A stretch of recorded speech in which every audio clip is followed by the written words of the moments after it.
జయప్రదం చేయండి సెప్టెంబర్ 22 జరుగు మహాసభను. జయప్రదం చేయండి 22 జరుగు మహాసభను. వ్యతిరేకించండి ఎస్సీ రిజర్వేషన్లపై వర్గీకరణ సుప్రీంకోర్టు తీర్పును. వ్యతిరేకించండి ఎస్సీ ఎస్టీ రిజర్వేషన్లపై సుప్రీంకోర్టు ఇచ్చిన తీర్పును. వ్యతిరేకించండి ఎస్సీ ఎస్టీ రిజర్వేషన్లపై సుప్రీంకోర్టు ఇచ్చిన తీర్పును. వ్యతిరేకించండి ఎస్సీ ఎస్టీ రిజర్వేషన్లపై సుప్రీంకోర్టు ఇచ్చిన తీర్పును. జయప్రదం చేయండి సెప్టెంబర్ 22 జరుగు. అందరికీ జై భీములు. ఈ యొక్క ప్రెస్ మీడియా సమావేశం ముఖ్య ఉద్దేశం ఏంటంటే, ఈ నెల 1వ తేదీన గౌరవ సుప్రీంకోర్టు ధర్మాసనం చంద్రచూడ్ సారథ్యంలో 6:1 ధర్మాసనం ఒక రాజ్యాంగ వ్యతిరేక తీర్పు ఇవ్వడం జరిగింది. ఎస్సీ ఎస్టీ రిజర్వేషన్ల పైన వర్గీకరణ క్రిమిలేర్ పద్ధతి పాటించమని ఆయా రాష్ట్రాలకు అధికారాలు ఇస్తూ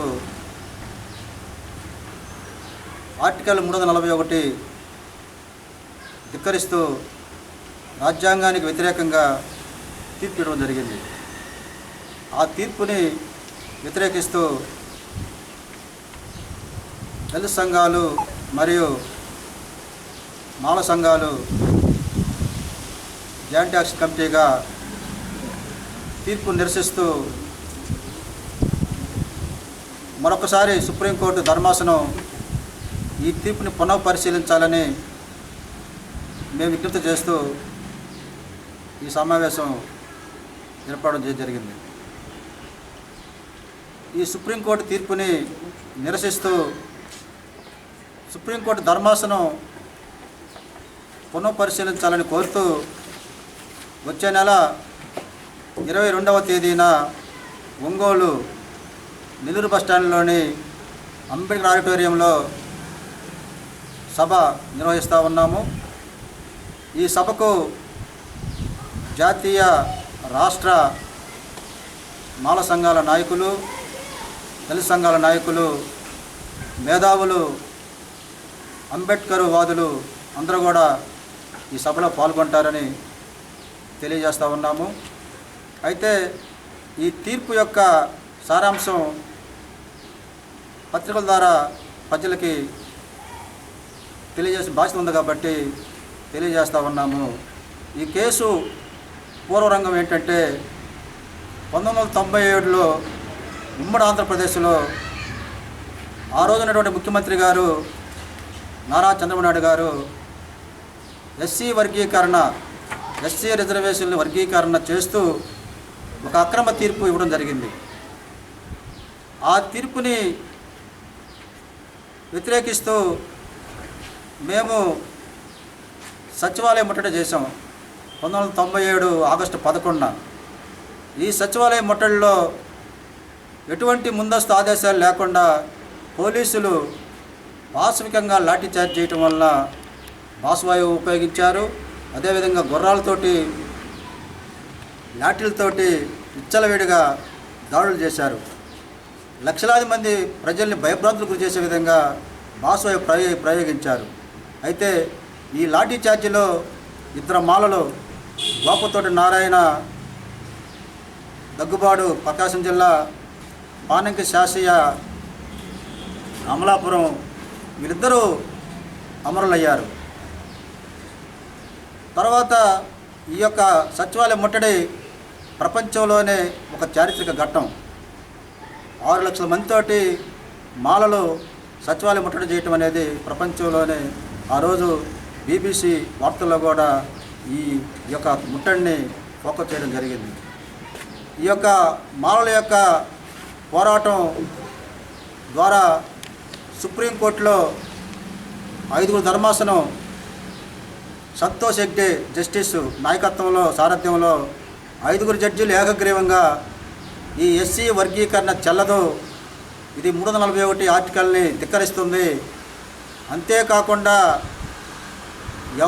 పార్లమెంటుకైనా కూడా రాష్ట్రపతికైనా కూడా వర్గీకరణ చేసే హక్కు లేదని, పార్లమెంటుకైనా రాష్ట్రపతికైనా ఒక కులాన్ని చేర్చాలన్నా ఒక కులాన్ని తీసివేయాలన్నా మాత్రమే హక్కు తప్ప షెడ్యూల్ రిజర్వేషన్ వర్గీకరించే హక్కు లేదని చెప్పేసి స్పష్టంగా తీర్పు ఇవ్వడం జరిగింది. ఈ తీర్పులో అప్పీల్ చేసినటువంటి స్పెషల్ ఇంప్రెషన్ అప్పీల్ చేసినటువంటి ఈవి చెన్నయ్య గారు, మల్లెల వెంకట్రావు, పివి రావు గారు, వీళ్ళు ముగ్గురు ఈ అప్పీల్కి చేయడం జరిగింది. ఈ అప్పీల్ని పురస్కరించుకొని సంతోష్ హెగ్డే ధర్మాసనం 5 ధర్మాసనం ఏకాగ్రీవంగా తీర్పు ఇవ్వడం జరిగింది. అయితే ఈ తీర్పు 2004 నవంబరు 5న కొట్టివేయడం జరిగింది వర్గీకరణ. అక్కడి నుంచి ఇప్పుడు దాకా సుదీర్ఘంగా 20 సంవత్సరాలు కృష్ణమాదిగ నాయకత్వంలో ఎంఆర్పిఎస్ ఆందోళనలు చేపడుతూ సాధ్యం కానటువంటి వర్గీకరణని, చెల్లుబాటు కానటువంటి వర్గీకరణని ముందుకు తీసుకెళ్తూ పోరాటం చేసి, అయితే సుప్రీంకోర్టు కొట్టివేస్తే ఇప్పుడున్నటువంటి ఆంధ్రప్రదేశ్ రాష్ట్ర ప్రభుత్వం అప్పీల్కి వెళ్ళాలి. అప్పుడున్నటువంటి ముఖ్యమంత్రి వైఎస్ రాజశేఖర రెడ్డి, అంటే కొట్టేసే నాటికి వచ్చినటువంటి ముఖ్యమంత్రి రాజశేఖర రెడ్డి గారు అప్పీల్కి పోలా. అదేవిధంగా మందా కృష్ణ మాదిగైనా ఏ మాదిగైనా కూడా అప్పీల్కి పోలా. ఎవరు అప్పీల్కి పోలా. పోకుండా పార్లమెంట్లో చట్టం చేయమని పోరాటం చేస్తూ ఉన్నాడు కృష్ణమాదిగ గారు. మేమేమంటామంటే పార్లమెంటు కూడా హక్కు లేదు, చట్టం చేసే హక్కు అని మేము వాదన చేస్తూ ఉన్నాం. ఈ క్రమంలో ఇది ఇలా ఉంటే పంజాబ్ రాష్ట్రం ఏం చేసిందంటే, పంజాబ్ రాష్ట్రంలో ఉన్నటువంటి వాల్మీకులు, మజ్హబ్ సిక్కులకి ఆ రాష్ట్ర ప్రభుత్వం 50% రిజర్వేషన్లు కల్పిస్తూ ఒక జీవో ఇచ్చింది.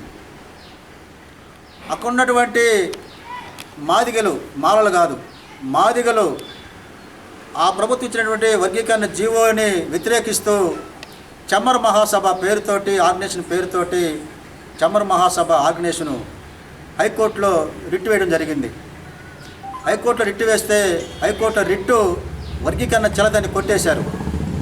అప్పుడు పంజాబ్ రాష్ట్ర ప్రభుత్వం ఏం చేసిందంటే అప్పీల్కి వెళ్ళింది సుప్రీంకోర్టుకి. అప్పీల్కి వెళ్తే సుప్రీంకోర్టులో ఏం చెప్పారంటే 5 ధర్మాసనం, అరుణ్ మిశ్రా ధర్మాసనం 5 ధర్మాసనం ఏం చెప్పిందంటే, ఇది ఆల్రెడీ ఉమ్మడి ఆంధ్రప్రదేశ్లో ఈవి చెన్నై గారు స్పెషల్ పిటిషన్ ప్రకారంగా ధర్మాసనం, సంతోష్ హెగ్డే ధర్మాసనం 341 ఆర్టికల్ ప్రకారంగా హక్కులని చెప్పేసి కొట్టివేయడం జరిగింది. అయితే ఆర్టికల్ 16 క్లాజ్ 4 ప్రకారంగా రాష్ట్రాలకు అధికారాలు ఉన్నాయని చెబుతూ, అయితే ధర్మాసనం మాది సమానమైన ధర్మాసనం కాబట్టి సంతోష్ హెగ్డే ధర్మాసనం 5, మాది 5 కాబట్టి ఇది మా పరిధి కాదు అంటూ విస్తృత ధర్మాసనానికి రెఫర్ చేయడం జరిగింది. ఈ విస్తృత ధర్మాసనం అనేటువంటి ఎవరైతే సారథ్యం వహిస్తున్నారో present supreme court chief justice Chandrachud సారథ్యంలో 7 ధర్మాసనం కూర్చొని మొన్న ఈ సంవత్సరం ఫిబ్రవరిలో 6-7 తేదీల్లో వాదనలు వినడం జరిగింది. వాదనలు విన్న తర్వాత జడ్జిమెంటు రిజర్వ్ చేయడం జరిగింది. ఎందుకంటే అసలు రంగు ఇక్కడే బయటపడింది. మోడీ, ఆర్ఎస్ఎస్ వీళ్ళంతా కూర్చొని రిజర్వేషన్లు ఎత్తేసే భాగంలో క్రమంగా కృష్ణమాదిగతోటి వాళ్ళు కుమ్మక్కయ్యి కృష్ణమాదిగని, మాదిగల ఓట్ బ్యాంకుని వాడుకోవటానికి కృష్ణమాదిగ లోపాయకర ఒప్పందం కుదుర్చుకొని మీరు మాకు సపోర్ట్ చేస్తే మేము మీకు ఓట్లు వేస్తామని చెప్పి కృష్ణమాదిగ సాక్షాత్ ప్రధానమంత్రి ఒక కుల మీటింగ్ రావడం అనేది ఇది చారిత్రకమైనటువంటి ఒక సిగ్గుచేటు.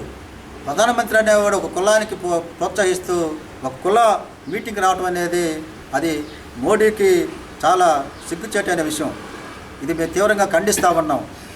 ముఖ్యమంత్రి అనేవాడికి అన్ని కులాలు, అన్ని వర్గాలు, అన్ని మతాలు సమానంగా చూసుకోవాలి తప్పనిచ్చి అతనే ఒక కులం మీద డయాస్ ఎక్కి నేను ఈ కులానికి సపోర్ట్ అని చెప్పడం అనేది చాలా హేయమైన చర్యగా మేము తీవ్రంగా ఖండిస్తూ ఉన్నాము.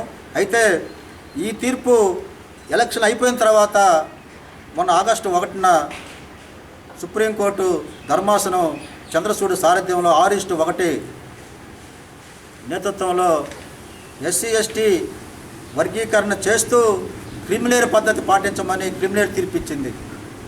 ఇక్కడ క్రిమిలేర్ తీర్పు అంటే ఎస్సీ ఎస్టీ రిజర్వేషన్లు ఎస్సీ ఎస్టీలో పుట్టుకతోనే పుట్టిన బిడ్డకి ఎస్సీ ఎస్టీ రిజర్వేషన్ హక్కు ఉంటుంది. ఆ హక్కు తీసేసే హక్కు ఎవరికి కూడా లేదు. రాజ్యాంగంలో అంబేద్కర్ పొందుపరిచాడు. రిజర్వేషన్ హక్కు అని తీసేయడానికి ఎవరికి లేదు.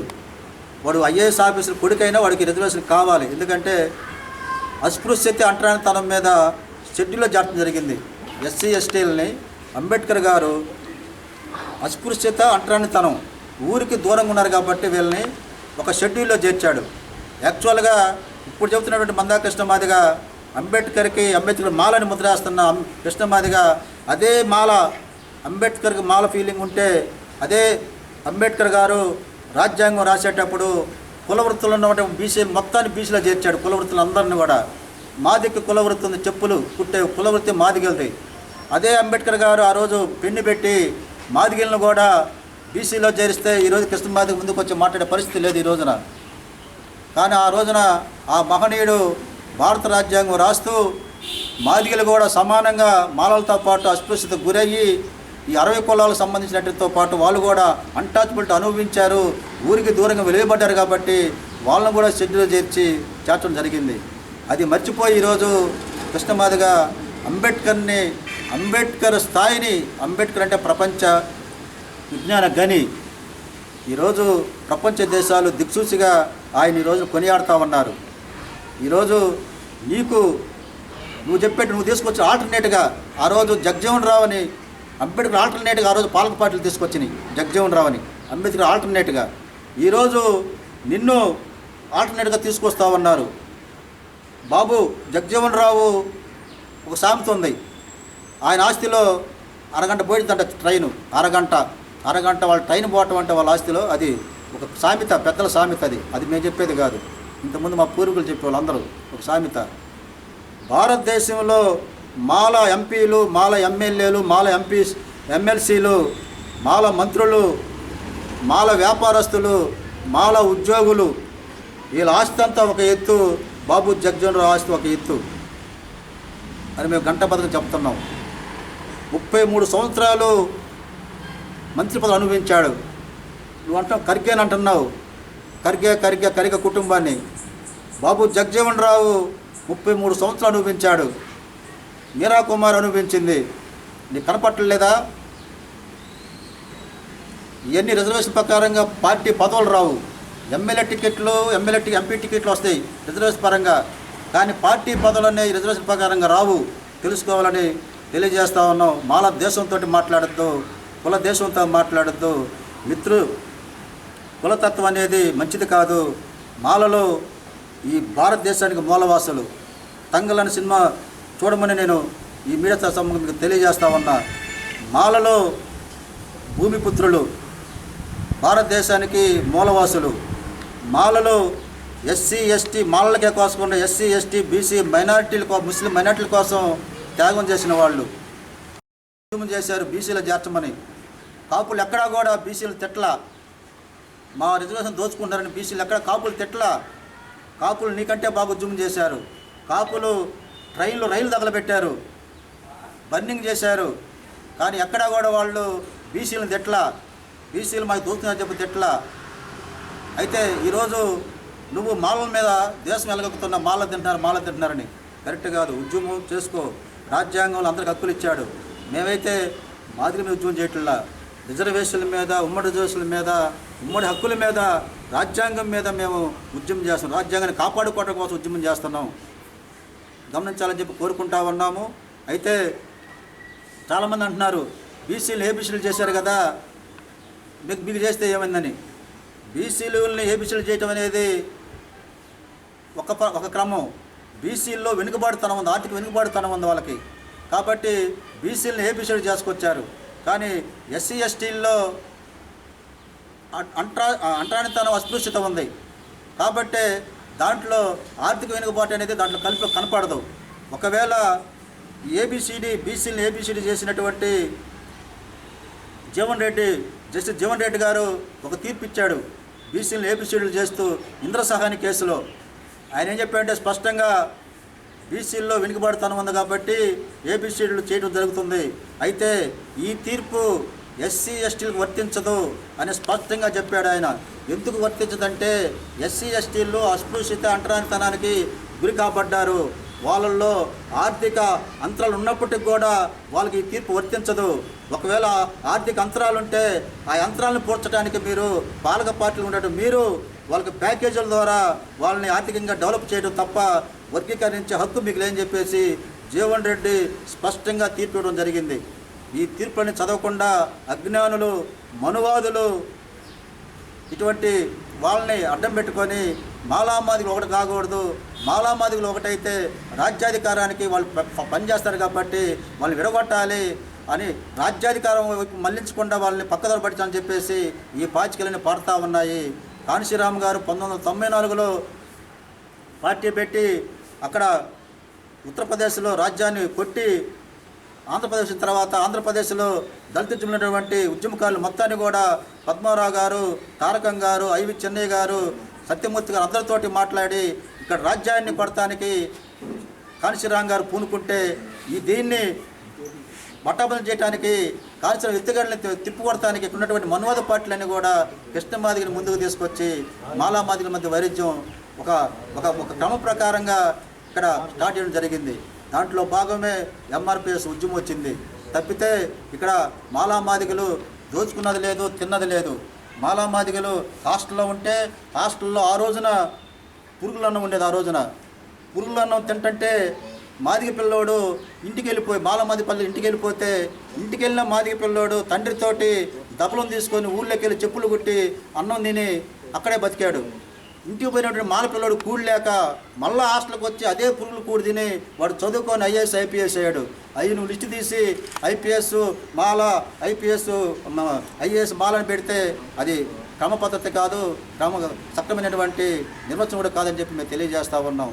ఏదైతే రాజ్యాంగానికి కట్టుబడి సుప్రీంకోర్టు న్యాయస్థానం పనిచేయాలని చెప్పేసి ఈ తీర్పుని పునఃపరిశీలించాలని చెప్పేసి మేము దళిత సంఘాలు తరఫున, మాల సంఘాలు జేఏసీ తరఫున మేము నిరసిస్తూ రేపు వచ్చే నెల 22వ తారీఖున చెలో హలో మాల చెలో ఒంగోలు పేరుతోటి మేము ఒక వేలాది మందితోటి మేము నిరసన పత్రం చేయడానికి ఈ సమావేశం ఏర్పాటు జరిగింది. కాబట్టి మిత్రులందరూ కూడా మాల మేధావులు, అభ్యుదయవాదులు, అంబేద్కర్ వాదులు ఎవరైతే ఈ తీర్పును వ్యతిరేకిస్తున్నారో వాళ్ళందరూ కూడా ఈ యొక్క సభకి వచ్చేసి సభను జయప్రదం చేసి రాజ్యాంగాన్ని కాపాడుకునే భాగంలో మీరందరూ భాగస్వాములు కావాలని చెప్పేసి నేను పత్రికల ద్వారా మీకు పిలుపునిస్తా ఉన్నాను.